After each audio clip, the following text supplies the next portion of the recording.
How to set up Fidelity Index Funds.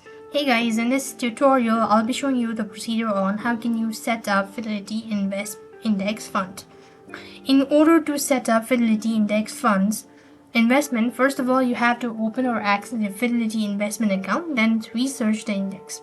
So if you don't have a Fidelity investment account, you want to open that up, and if you already have one, log into your account.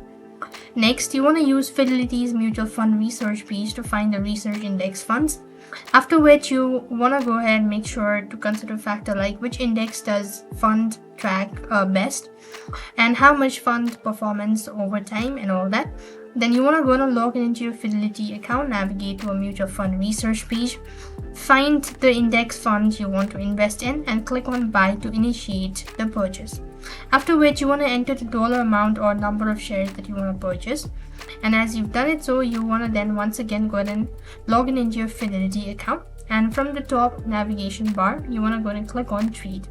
Afterwards, select recurring investments and choose the security type, stocks, ETFs, mutual funds, all that, and select the amount that you want to use.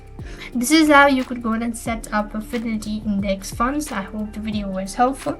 Make sure to like, share, and subscribe. Thank you for watching. See you in the next video.